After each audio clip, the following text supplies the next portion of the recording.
The streets thrummed around him as Killian walked past droves of laughing children. The streetlights buzzed placidly, the moon a full and watchful eye overhead. Around him, superheroes and princesses, ninjas and pop stars, soldiers, sports players ran willy-nilly. It was the barely controlled chaos that Killian had missed on the other side. He'd invited Dom to come out too, but Dom was out at an event with his granddaughter, and Killian wouldn't have taken him away from it for the world. As he looked down at the young girl holding his hand, Killian realized he had someone to share the night with anyway. Halloween was special to the spirits in Killian's neck of the woods. Halloween was a time when ghosts could leave the hereafter and walk amongst the living without a day pass. Killian raised his hand to a pair of smiling oldsters as they followed a pair of children with their parents, and they waved back emphatically. The living still couldn't see them, but sometimes they could catch a glimpse of them. Kids especially had a habit of seeing spirits as they walked, and Killian made a concentrated effort to keep his death mask on. No sense ruining the kid's night by having to look at his spooky mug. So Madeline, what do you think of your first Halloween? Madeline looked up at him with a smile, but it was the sad smile of a child who's grown too old for magic. She looked at the children around her with jealousy, but also with pity. That smile asked if any of them knew how fragile they were, and Killian wondered how many of them might end up at the same fate that she had tonight. It's fine. I never really got to walk about like this when I was alive. Mother was always afraid that someone would pick me up off the street if she let me out of her sight. I guess maybe she was right. What's life without risk, I suppose? These little goblins seem to be having fun. Madeline looked at them, her eyes taking in the sea of colorful costumes as they swirled around her. Did your mother ever take you out trick-or-treating?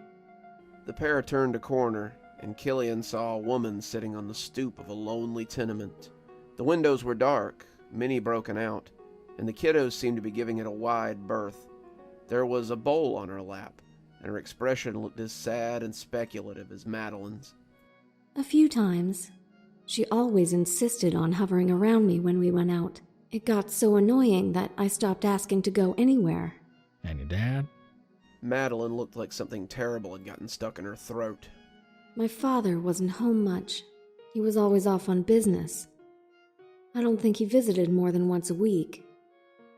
When I got into that private, I think that was the proudest I had ever seen him.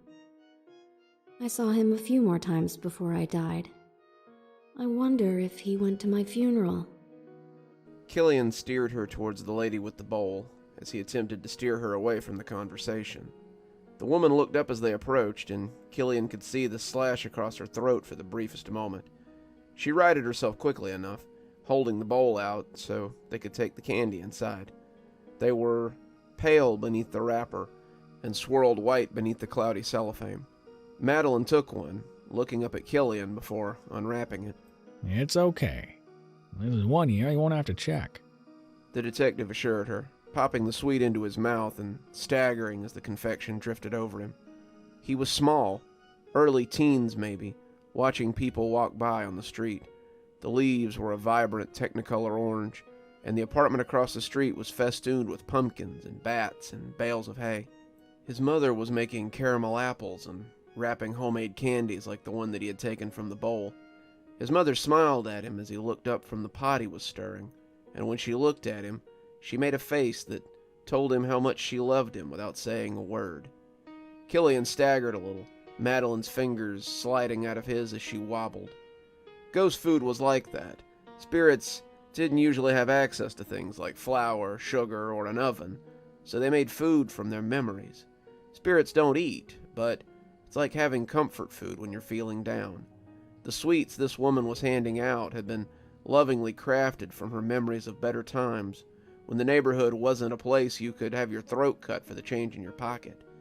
Killian took hold of Madeline's hand again, the girl's eyes still a little glassy from the shock of the sweets, and he thanked the woman, who nodded mutely in response. Not used to spirit food, eh?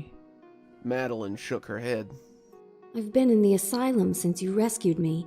I saw the children in the shed make such things for each other, but I never had any. Why bother? We were dead. Killian nodded, understanding what should have been obvious. This little trip had been authorized by her minders, and they hoped it would do her some good. Madeline had broken one of the agency's cardinal rules, and a member of the living had died because of it. She had promptly broken another as she fed on his dwindling life force. She was a child in every sense of the word, a new spirit who had no idea what was going on. But that didn't matter to the agency. They had sent Killian to destroy her, but Killian had come back with a damaged little girl, pleading with his handlers for clemency. Madeline had found sanctuary within the asylum, a place the agency used to rehabilitate wayward spirits. But Madeline was now a sword that hung over Killian's head constantly. When the minder had asked if Killian would escort Madeline out tonight, Killian had never even considered refusing. Since being allowed to visit her, Killian often found himself at the asylum, and the two had become fast friends. Do you think we could go to the parking structure? She seemed almost shy about asking, and Killian had to think about it for a minute. No, kid. Are you sure you really want to go back to that place? Can't be a lot of good memories there. I know, but I want to make sure that all the kids moved on.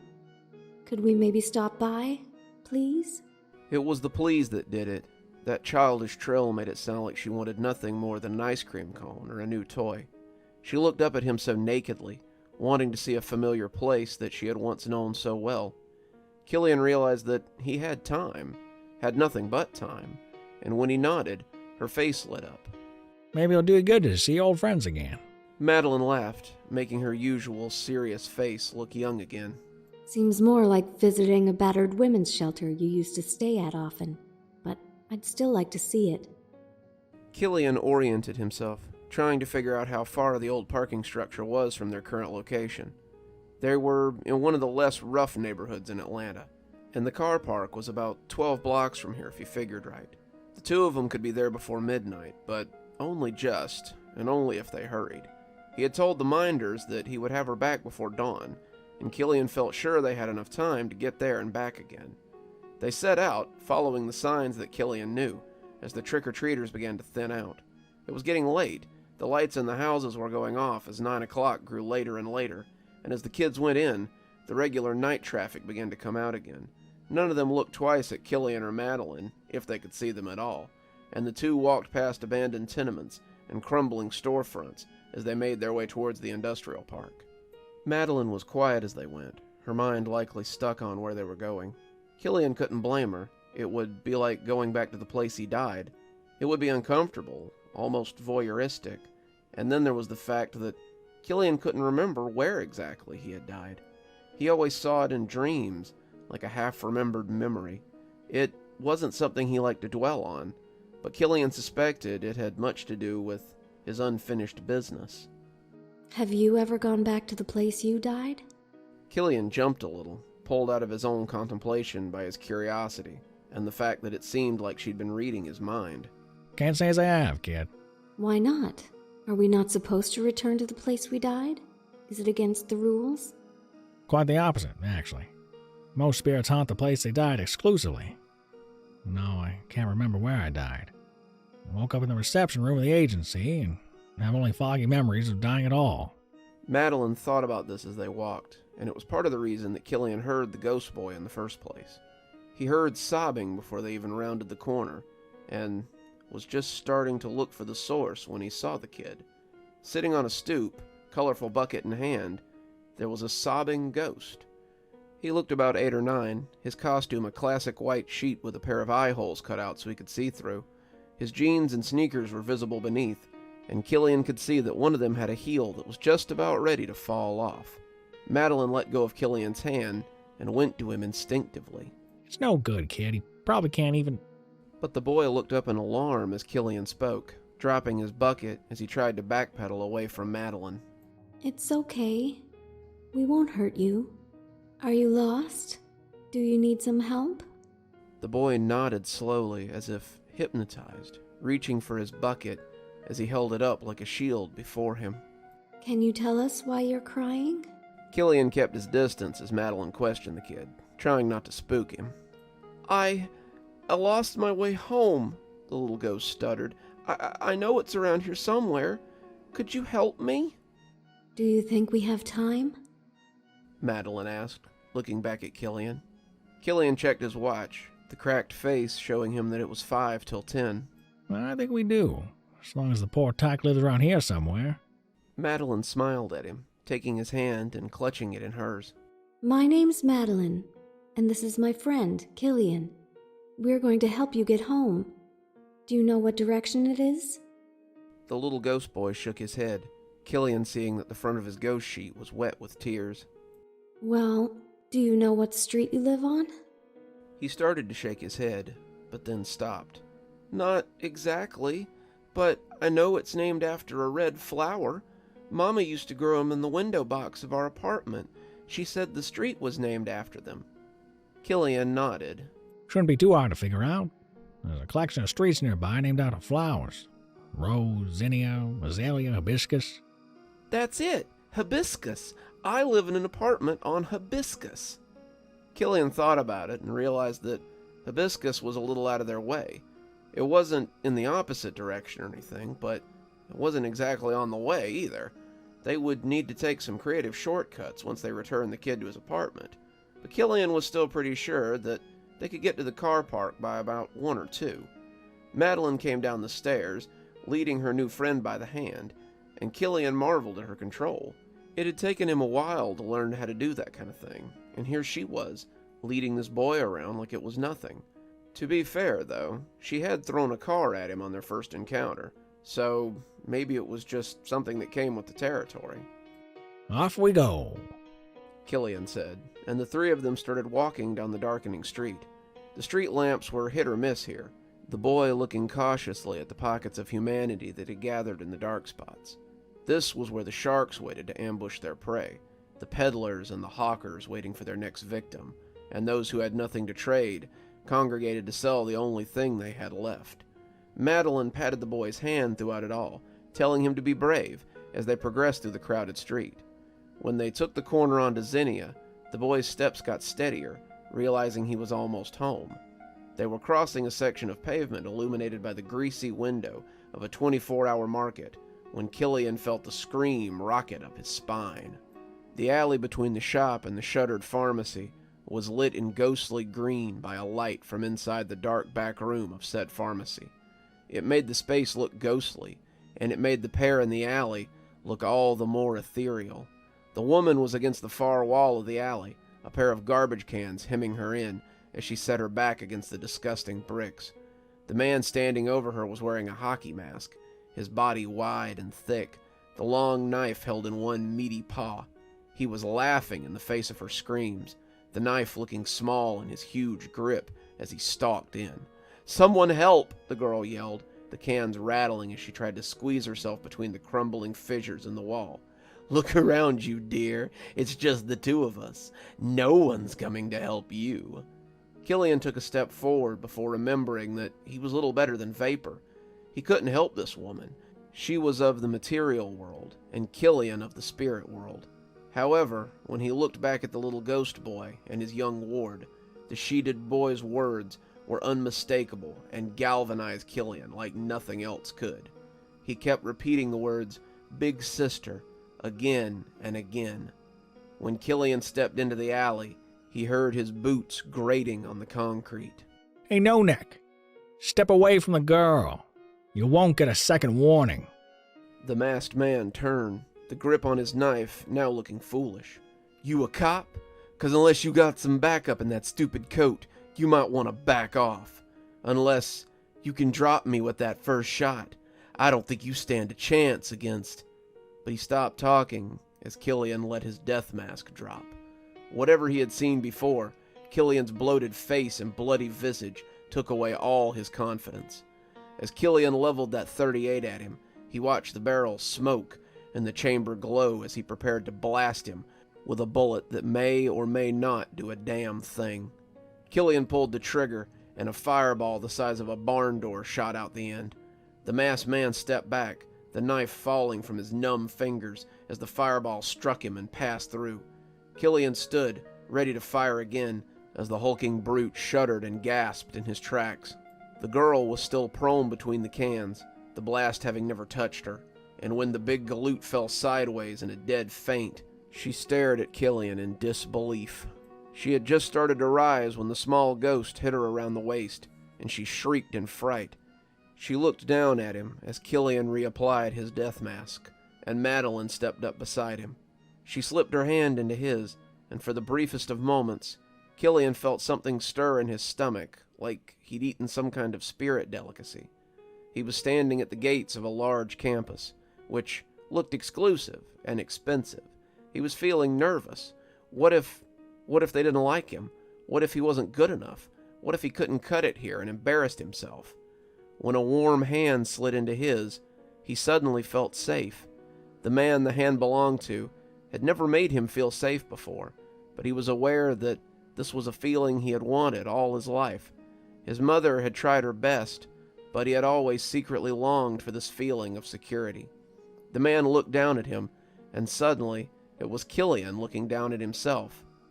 He blinked, and when the sensation had cleared, Madeline was looking up, the look familiar to the one she had worn when her father had taken her hand. Killian squeezed her hand gently, having never felt anything like that before with just a touch. Come on. We'll help you and your brother get home. Killian and Madeline had walked over to help the poor girl up, but she couldn't take her eyes off the little ghost. Too shocked for words, she just nodded and accepted his hand. She walked numbly up the road to their apartment, the little ghost holding her hand the whole way. The apartment was ablaze like a sun as they approached, the front porch light reaching well into the street. The door opened as the young woman mounted the stairs, and someone who could have only been her mother wrapped the young woman in a hug, telling her she thought the worst when she was late. In the harsh light, Killian could see that the boy's sister was in a uniform of some kind. She'd been coming home from work when that slime had fallen on her for his own sick amusement. Killian was glad that they had been able to help her. He looked down at the ghost, expecting that he would run to his mother as well, but he was still standing there, watching the two of them as they embraced. "I was so scared, especially after what happened to your brother. I can't lose both of you. Not tonight. Not like this." The girl looked back at the sidewalk where she had left the little group, and looked confused when she couldn't find anybody. "That's what I wanted to show you, Mom. I saw Bradley tonight. He has this new friend who saved me. I don't..." She pushed away and looked up and down the street. "I don't understand where he was. He's right here. He was right here," she yelled, looking around frantically. Killian looked down at the little ghost and realized what he should have from the start. The sheet, which had looked so pristine, was actually speckled in red and brown. The sneaker sole wasn't coming off. It was completely missing. One arm was visible through the sheet because of the long cut in it, and the arm was a red ruin. One eye was dark and full of blood, but the other blue eye looked at him knowingly, understanding that Killian could see through his death mask. The front porch light went out as his mother pulled his sister inside, the girl still calling for her little brother, before the door cut them off. The boy looked up at him, putting himself back to rights, and Killian could see his smiling eyes from the holes of the sheet. "Thanks, mister. I wanted to see my mom and sis again, even if it's just for a minute. I knew I couldn't go inside, and I knew that she probably wouldn't be able to see me, but I just wanted to see them so badly. When I couldn't find the street, I felt so sad, knowing I'd missed my chance. I'm so glad you came along when you did, you and your daughter." Killian thought about correcting him, but when Madeline squeezed his hand, he felt sure that there might be some truth to it. Had it really taken dying for him to finally find the family he had always longed for? "I hate to ask," the little ghost said, "but could you take me to my grave? I have to get there before daylight or the sun will burn me up." I don't suppose it's close by, is it? It was after midnight, and they'd be hard-pressed to make it to the car park by dawn. "It's Crestlawn Cemetery," he said, almost apologetically. Killian looked down at Madeline as he spoke. That could take hours on foot, and we'll only just make it. Madeline smiled at the little boy, reaching out for his hand before looking up at Killian. It's okay. The car park will still be there next time.